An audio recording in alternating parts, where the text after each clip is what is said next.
नमस्कार दोस्तों, मैं हूं आपका दोस्त संपत लोहार, एक और नए वीडियो के साथ, नई जानकारी के साथ।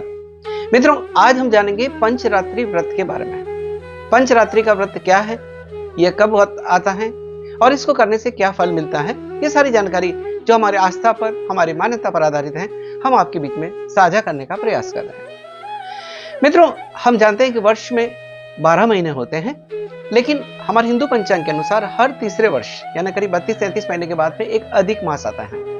उस अधिक मास में जो शुक्ल पक्ष और कृष्ण पक्ष, जो दो पक्ष होते हैं, उसमें जो कृष्ण पक्ष की एकादशी आती है उसे कहते हैं परमा एकादशी, और जो शुक्ल पक्ष की एकादशी आती है उसे कहते हैं पद्मिनी एकादशी।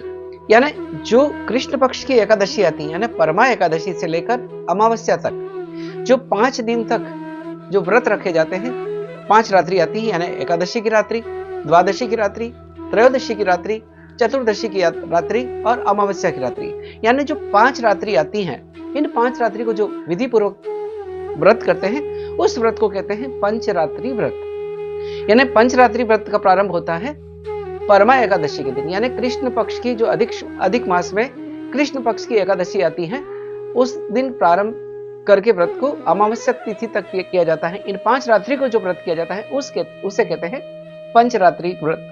पंचरात्रि व्रत कहते हैं। पंचरात्रि व्रत में जो प्रातःकाल एकादशी के दिन उठकर संकल्प लेता है, नियम लेता है, और उस नियम के अनुरूप जो 5 दिनों तक कोई साधक या भक्त व्रत करता है तो उसका पुण्य फल मिलता है। क्योंकि जो इस पंचरात्रि का व्रत करते हैं, ऐसा माना जाता है कि इस व्रत का फल एकादशी के फल से भी अधिक होता है। क्योंकि एकादशी के दिन तो व्रत कर ही लेते हैं, परमा एकादशी हो जाती है, बाद में द्वादशी, त्रयोदशी, चतुर्दशी और अमावस्या, यानी 5 दिनों तक का व्रत हो जाता है, इसलिए इसका फल और भी ज्यादा होता है। ऐसा कहा जाता है कि जो 5 दिन तक नियम पूर्वक व्रत करता है, यानी जो 5 दिन तक अगर निराहार रहकर भोजन करता है, तो ऐसे व्यक्ति को अपने माता पिता के साथ में, स्त्री के साथ में वैकुंठ में स्थान मिलता है, ऐसा माना जाता है। जो 5 दिन तक एक टंक भोजन करता है, यानी एक समय भोजन करता है, प्रातःकाल स्नान इत्यादि से करके संध्या के समय जो भोजन करता है, ऐसे व्यक्ति को वैकुंठ में स्थान मिलता है। जो व्यक्ति 5 दिन तक विधि पूर्वक व्रत करता है और घी के पात्र का दान देता है, उसे सूर्यलोक की प्राप्ति होती है। ऐसा भी कहा जाता है कि जो 5 दिन विधि पूर्वक व्रत करता है, स्नान ध्यान इत्यादि करके ब्राह्मणों को तिल का दान देता है, तो जितने तिल का दान दिया है उतने ही वर्षों तक वो वैकुंठ में वास करता है। ऐसा भी कहा जाता है कि जो 5 दिन तक लगातार व्रत करता है, नियम पूर्वक व्रत करता है और किसी को ब्राह्मण को दान देता है, तो उसके दान का पुण्य कई गुना मिलता है। यानी जो व्यक्ति इन 5 रात्रियों में, यानी पंचरात्रि के व्रत के दौरान अगर अश्व का दान देता है तो उसे तीनों लोगों को दान देने का फल प्राप्त होता है। यानी कि यह व्रत कई दृष्टि से बहुत महत्वपूर्ण है। इसके अलावा जो व्यक्ति 5 दिन तक स्नान इत्यादि करके संकल्प के साथ में ब्रह्मचर्य व्रत का पालन करता है, तो ऐसा माना जाता है कि उसे स्वर्ग में अप्सराओं का साथ मिलता है।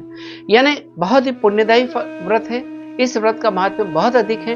विशेषकर अधिक मास में जो कृष्ण पक्ष की एकादशी आती है उससे लेकर अमावस्या तिथि तक जो 5 दिन तक व्रत करते हैं, उसका अमोघ फल मिलता है। मनुष्य सुख की प्राप्ति करता है, अंततः मोक्ष की प्राप्ति होती है उसे। इससे जुड़ी एक कथा आती है जो परमा एकादशी से भी जुड़ी हुई है, कि किस तरह से एक कांपिल्य नगरी में सुमेधा नाम का ब्राह्मण रहता था और उसकी पत्नी पवित्रता के साथ रहता था। पवित्र पत्नी का नाम था पवित्रा, और जितनी पवित्र उसका नाम था उससे ही उसके कार्य भी थे, गुण भी थे। बड़ी पतिव्रता स्त्री थी उस ब्राह्मणी, और जब भी कोई घर पर आता था उनको हमेशा भोजन करा के ही भेजती थी। चाहे वो कितने ही गरीब थे, खुद के पास में खाने के नहीं थे, ठीक से वस्त्र भी नहीं थे, लेकिन घर पे अगर कोई आता तो वो कभी भी भूखा नहीं जाता था। एक दिन जब वो सुमेधा सोचता है, अपनी पत्नी को कहता है कि यहाँ तो कोई हमें अन्न का, धन का उपार्जन भी ठीक से नहीं है, परिवार का पालन पोषण भी ठीक से नहीं हो रहा, तो मैं परदेश जाके कोई धंधा व्यापार करता हूँ। तब उसकी पत्नी कहती है कि आप यहीं रहो, क्योंकि जो हमें भाग्य में लिखा वो ही मिलेगा। क्योंकि चाहे अगर आपके भाग्य में नहीं है तो आप चाहे आप सुमेरु पर्वत पर भी हैं, वहां स्वर्ण के खदान हैं, लेकिन आपको स्वर्ण नहीं मिलता। तो इसलिए जो भी हमें भाग्य में लिखा है वो अवश्य मिलेगा।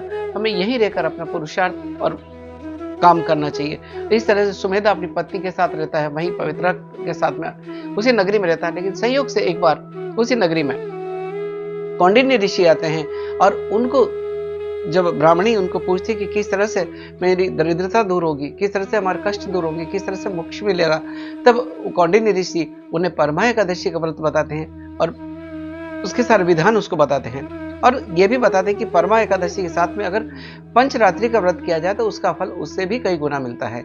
और इस तरह से सारा विधान वो समझते हैं कि पंचरात्रि का व्रत कैसे किया जाता है और जो 5 दिनों तक व्रत करते हैं, यानी एकादशी से प्रारंभ करके परमा एकादशी से प्रारंभ करके जो 5 दिनों तक व्रत किया उसका फल उनको मिलता है कि 5वें दिन स्वयं कोई राजकुमार उनके घर पर बहुत सारा आता है ब्राह्मण और ब्राह्मणी के पास में और उनके लिए एक बहुत ही सुंदर ब्रह्मा जी की कृपा से एक सुंदर महल बनाता है जो सारी सुख सुविधाओं से युक्त था। और इतना ही नहीं, इसके साथ में उनको एक पूरा गांव भी देता था कि उनकी आजीविका भी चल सके। तो ये इसका महत्व है कि पंचरात्रि का व्रत किस तरह से किया जा रहा है, उसका महत्व क्या है। दोस्तों, अगर ये जानकारी आपको अच्छी लगी है तो इस वीडियो को लाइक करें, शेयर करें, कमेंट करें। हमारा एक छोटा सा प्रयास रहता है कि हम अपनी संस्कृति से जुड़ें, हम अपनी मान्यताओं से जुड़ें, हम अपनी परंपराओं से जुड़ें और भारत को विश्व गुरु बनाएं। इसी के साथ आपके दोस्त संपत लौहर को इजाजत दीजिए। जय हिंद, जय भारत, जय श्री कृष्णा। सबका मंगल हो।